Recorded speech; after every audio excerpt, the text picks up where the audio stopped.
տևական ժամանակ է Հայաստանի Հանրությանը մեղմ ասած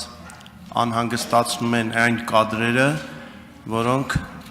տեսնում ենք Բաքվի այսպես կոչված դատավարությունից։ Վերջին կադրերը ավելի մտահոգիչ չէին, ակնհայտ գոնե տեսողական մակարդակով բռնության հետքեր կային այն մարդկանց վրա, որոնք պայքարել են միջազգային հանրության կողմից արձանագրված մի սկզբունքի, ազգերի ինքնորոշման իրավունքի իրացման համար։ Հայաստանի դիվանագիտական կորպուսը իրականում ինչ է անում այս խայտառակությանը վերջ տալու, միջազգային հանրության, թեև հասկանում եմ այս բարդ ժամանակահատվածում, այս խայտառակությանը միջազգային հանրության հայացքը ուղղելու համար։ Ի վերջո մենք պետք է արձանագրենք, որ Բաքվում դատում են այդ դատավորությունը, ոչ միայն դատում են Արցախի ներկա նախկին ղեկավարներին, այլ դատում են, եթե ավելի անկեղծ լինենք, Կոսովոյի Հանրապետության նախկին ու ներկա ղեկավարներին, Բոսնիայի Սերբական Հանրապետության նախկին ու ներկա ղեկավարներին, Կոսովոյի, Սերբիայի նախկին ներկայացում, Բոսնիայի Սերբական Հանրապետության, Թուրքիայի, Կիպրոսի հյուսիսային թուրքական հանրապետության ղեկավարությանը, Աբխազիայի, Հարավային Օսիայի, Մերձդնեստրի, Դոնեցկի ժողովրդական հանրապետության, Լուգանսկի ժողովրդական հանրապետության ղեկավարությանը։ Հայաստանի դիվանագիտական կորպուսը ինչ է անում այս խայտառակությանը վերջ տալու համար եւ միջազգային հանրությանը այս նուրբ կետի վրա ուշադրությունը բևեռելու համար։ Կարծում եմ ճիշտ կլինի, եթե Արարատ Միրզոյանը պատասխանի հարցին։ Մենք կարծում ենք, որ ճիշտ կլինի, որ վարչապետ Նիկոլ Փաշինյանը պատասխանի։ Համեցեք, պարոն վարչապետ։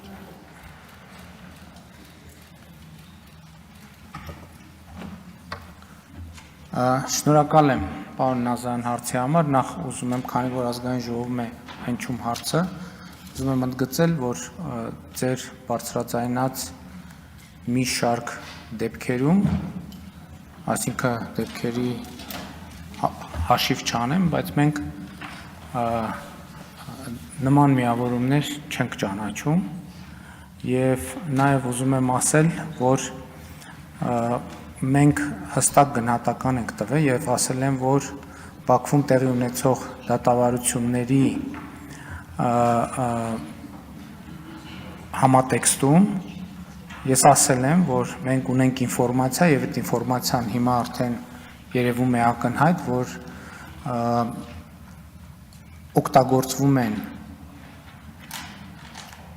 արգելված միջոցներ եւ խոշտանգումներ եւ նաեւ Հայաստանի կառավարությունը իդեմս արտաքին գործերի նախարարությամբ հանդես է եկել հստակ գնահատականով եւ մենք շարունակելու ենք մեր ջանքերը այդ խնդիրը հասցեագրելու ուղղությամբ եւ ելի ասում եմ, որ տեսեք միշտ նման իրավիճակներում, երբ խոսք է գնում գերիների, պատանների, այլ պահվող անձանց մասին, բնականաբար հարց է հնչում, իսկ ինչ է անում մեր դիվանագիտությունը, մեր դիվանագիտությունը անում է այն ինչ հնարավոր է, եւ նաեւ ուզում եմ ընդգծել, որ մեր դիվանագիտությունը առաջնորդվում է առաջին հերթին չվնասելու սկզբունքով եւ ելի եթե բնական հարց է ծագում, իսկ որտեղ են այդ դիվանագիտական ջանքերը, ինչու չեն երևում դրանք, ես ի պատասխան այդ հարցի միշտ բերում եմ 2023 թվականի դեկտեմբերի օրինակը,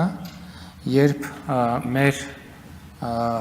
հայրենակիցներ գերեվարված 32 վերադարձան Հայաստանի Հանրապետություն եւ միջև պաշտոնական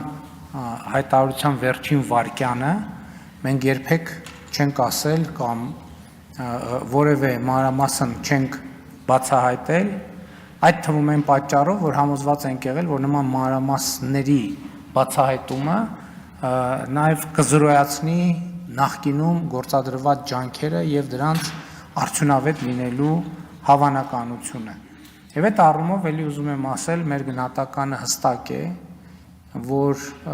արգելված միջոցներով, այդ թվում ֆիզիկական, հոգեբանական, ճնշման գործիքներով, մեր ունեցած որոշ տեղեկություններով, այլ արգելված միջոցներով տեղի ունենում արգելված ներգործություն եւ դա բնականաբար անընդունելի է մեզ համար։ Ես իհարկե հասկանում եմ, որ բաներ կա, որ բարձրաձայն չեն ասում, բայց հասկանալի է նաև, որ ադրբեջանական կողմը այդ տեսանյութերը, լուսանկարները, երբ որ հրապարակում է, միտում ունի նաև հոգեբանական ազդեցություն ունենալ նաև Հայաստանի Հանրապետության յուրաքանչյուր քաղաքացու վրա։ Դա էլ եմ հասկանում, բայց այնուամենայնիվ այդ կադրերը, երբ որ իրենք հրապարակում են, պատկերը ավելի ակնհայտ է դառնում եւ կարծում եմ մեր դիվանագիտության գործն էլ ավելի հեշտանում է միջազգային հանրությանը, այսպես ասած միջազգային հանրությանը բացատրել, որ մարդկության դեմ հանցագործություն է տեղի ունենում, այս էր իմ ասածը եւ մենք յուրաքանչյուր հայ, առավել եւս յուրաքանչյուր պաշտոնյա ամեն ինչ պետք է անի այդ մարդկանց այդ վիճակից դուրս բերելու համար։ Շնորհակալ եմ, պարոն Նազարյան, արձագանքի համար, եթե ձեր թեզը ճիշտ է, իսկ ենթադրենք, որ այդ թեզը ճիշտ է, եթե այդ տեսարանները օգտագործում են նաև մեր հանրության վրա հոգեբանական ազդեցություն ունենալու համար եւ մեր հանրությունը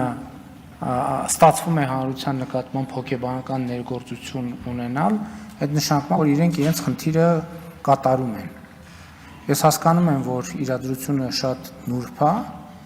որ իրադրությունը կարող է լինել էմոցիոնալ, բայց եթե այդ դիտանկյունից նայենք, դա էլ պետք է հասկանանք, որ այդ դեպքում փաստորեն իրանք այդ խնդիրը դնում են եւ այդ խնդիրը լուծում են մենք էլ այդ խնդիրը որոշակիորեն նաեւ այդ դիտանկյունից եւ այդ տեսակետից պետք է ընկալենք եւ